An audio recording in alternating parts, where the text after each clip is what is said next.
আসসালামু আলাইকুম। কেমন আছেন সবাই? আপনার যদি কোনো একটি দাগ নাম্বার জানা থাকে, যে একটি দাগ নম্বর আপনার জানা আছে, এই দাগ নম্বরে আপনি জানতে চাচ্ছেন যে এই দাগ নম্বরে কতজন মালিক আছে, কার নামে কতটুকু জমি আছে।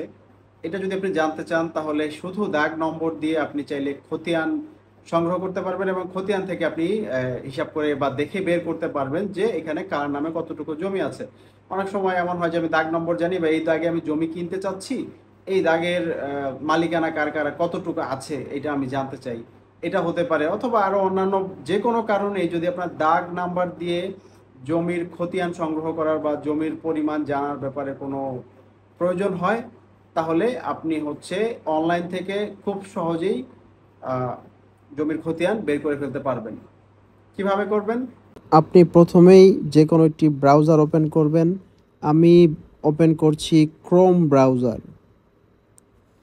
ব্রাউজার ওপেন করে সার্চ বারে যে সার্চ করবেন eporcha.gov.bd। এটা সার্চ করলেই উপরে চলে আসবে। আমি এটিতে ক্লিক করে দিচ্ছি।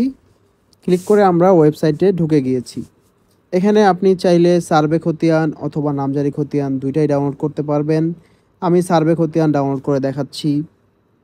সার্ভে খতিয়ান ডাউনলোড করার জন্য ও, আপনাকে প্রথমে আপনার বিভাগ সিলেক্ট করতে হবে। আমি এখানে বিভাগ সিলেক্ট করছি। তারপর জেলা সিলেক্ট করতে হবে। আপনি আপনার জেলা সিলেক্ট করবেন। তারপর আপনার উপজেলা সিলেক্ট করে দিবেন। উপজেলা সিলেক্ট করার পরে আপনার এখানে কোন ধরনের খতিয়ান বা আপনি যে দাগ নম্বরটি দিয়ে সার্চ করতে চাচ্ছেন, যে দাগ নম্বরের মালিকানা জানতে চাচ্ছেন, সেই দাগ নম্বরটি আসলে কি সিএস দাগ নম্বর নাকি বিএস নাকি আরএস, এটা আপনাকে জানতে হবে। হ্যাঁ, এটা এখানে তথ্যটা দিতে হবে।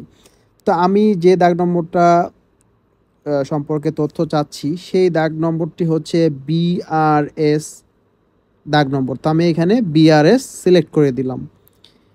এরপর আপনাকে মৌজা সিলেক্ট করতে হবে। আপনি কোন মৌজার তথ্য বা কোন গ্রামের তথ্য জানতে চাচ্ছেন সেটা এখানে সিলেক্ট করে দিতে হবে।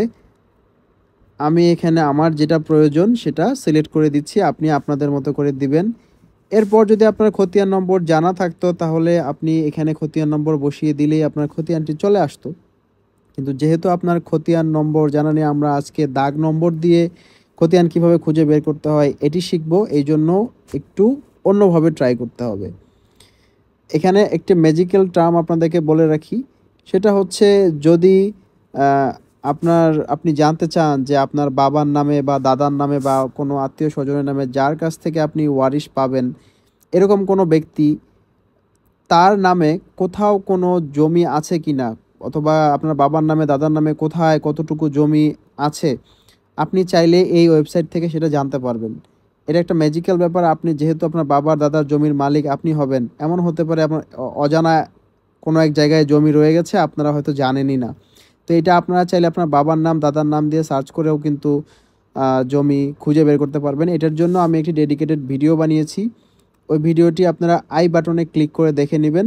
আশা করি আপনাদের জন্য উপকার হবে। আজকে যেহেতু দাগ নম্বর দিয়ে আমরা শিখছি, এই ভিডিওটার থেকে শুধু আমরা দাগ নম্বর দিয়ে কিভাবে খতিয়ান ডাউনলোড করতে হয় এটি শিখব। এখন যেহেতু দাগ নম্বর দিয়ে যদি আমি ডাউনলোড করতে চাই, তাহলে এই নিচে একটি লেখা আছে দেখুন, অধিকতর অনুসন্ধান। এটিতে ক্লিক করবেন। অধিকতর অনুসন্ধানে যাওয়ার পরে আপনি দেখতে পারবেন দাগ নং নামক একটি ঘর এখানে আছে। এখানে ক্লিক করে আপনি যেই দাগ নম্বরটিতে তথ্য জানতে চাচ্ছেন সেই দাগ নম্বরটি এখানে লিখে দিবেন। তো আমি আমার যেই দাগ নম্বরের দরকার সেই দাগ নম্বরটি লিখে দিলাম এবং খুঁজুন বাটনে ক্লিক করে দিলাম। এরপর এই আমি যে দাগটি সিলেক্ট করেছি এটি অনেক বড় দাগ। এখানে অনেকগুলো মালিক আছে। তো সব মালিকের তথ্য এখানে চলে আসছে। এগুলোর মধ্যে আপনার কার তথ্য দরকার, আপনি কার ব্যাপারে জানতে চাচ্ছেন, সেখানে আপনি আপনার সেই মালিকের নাম দেখে আপনি সেটাতে সিলেক্ট করবেন। আমি এখানে 442 নম্বর যে খতিয়ানটি আছে এটার তথ্য জানার জন্য এটার উপর ডাবল ক্লিক করলাম। তারপর ঠিক এরকম একটি ইন্টারফেস আসবে। আপনি এই খতিয়ানটি সামনে পেয়ে যাবেন। এখানে বিস্তারিত লেখাতে ক্লিক করলে আপনি এইটার ব্যাপারে জানতে পারবেন যে এখানে কয়টা দাগ আছে এই খতিয়ানটিতে এবং এখানে মালিকটা আসলে কে। কিন্তু আপনি জমির পরিমাণ এখান থেকে দেখতে পারবেন না। জমির পরিমাণ দেখতে হলে খতিয়ানটি ডাউনলোড করতে হবে। ডাউনলোড করার জন্য আপনাকে খতিয়ান আবেদন নামক একটি অপশন আছে নিচে, এটিতে ক্লিক করে দিবেন। ক্লিক করে এখানে আপনার জাতীয় পরিচয়পত্র নম্বর দিবেন ইংরেজিতে, আপনার জন্ম তারিখ দিবেন, তারপর আপনার সম্পূর্ণ নাম যেটি জাতীয় পরিচয়পত্রে ঠিক যেভাবে আছে সেভাবে, আপনার মোবাইল নম্বর এবং হ্যাঁ এটি যোগফল আছে দিয়ে যাচাই করুন বাটনে ক্লিক করে দিবেন। যাচাই করুন বাটনে ক্লিক করলে এরকম একটি অপশন আসবে, দেখাবে সঠিক হয়েছে, তার মানে আপনার সমস্ত তথ্য ঠিক আছে। আপনি তারপর ওকে করে দিবেন। ওকে করে নিচে এখানে একটি ইমেল এবং একটি ঠিকানা দিয়ে দিতে হবে। ইমেল এবং ঠিকানা দিয়ে দেওয়ার পর আপনাকে এখানে সিলেক্ট করতে হবে যে আপনি অনলাইন কপি ডাউনলোড করতে চাচ্ছেন নাকি সার্টিফাইড কপি ডাউনলোড করতে চাচ্ছেন। তো আমি আজকে অনলাইন কপি ডাউনলোড করে দেখাচ্ছি। অনলাইন কপি ডাউনলোড করার জন্য আপনাকে খতিয়ান ফি বাবদ 100 টাকা প্রদান করতে হবে। এটাকে আপনি বিকাশে, নগদে, রকেটে বা অন্য কোনোভাবেও দিতে পারবেন। এমনকি আপনি কার্ড দিয়েও দিতে পারবেন। কার্ড দিয়ে দিতে হলে নিচে এক পে নামে একটা অপশন আছে, এটিতে সিলেক্ট করতে হবে। তো আমি আজকে বিকাশ দিয়ে পেমেন্ট করে দেখাচ্ছি। বিকাশ অপশনটিতে সিলেক্ট করে নিচে একটি যোগ আছে, এই যোগটি করে দিবেন। যোগটি করে পরবর্তী ধাপ ফি পরিশোধ লেখাটাতে ক্লিক করার পরেই আপনার বিকাশের পেমেন্ট গেটওয়ে চলে আসবে। এখানে আপনি আপনার বিকাশ নম্বরটি দিয়ে কনফার্ম বাটনে ক্লিক করবেন। তখন একটি ওটিপি আসবে, ওটিপি নম্বরটি এখানে দিয়ে কনফার্ম বাটনে ক্লিক করে দিবেন। এখন আপনি এখানে জাস্ট পিন নম্বরটা বসিয়ে দিলেই এবং কনফার্ম বাটনে ক্লিক করে দিলেই আপনার কাঙ্ক্ষিত খতিয়ান চলে আসবে। এই তো আমি পেয়ে গেছি আমার সেই কাঙ্ক্ষিত খতিয়ান এবং এটার মধ্যে আমি চাইলে জমির মালিকের নাম দেখতে পারবো। আমি যে দাগ নম্বরটি দিয়ে সার্চ করেছিলাম সেই দাগ নম্বরটি এখানে আছে এবং অন্য একটি দাগও এখানেও আছে। তারপর এখানে জমির পরিমাণ, এই দাগে মোট জমি কতটুকু আছে এবং এই মালিকের নামে কতটুকু জমি এখানে আছে তাও দেখা যাচ্ছে।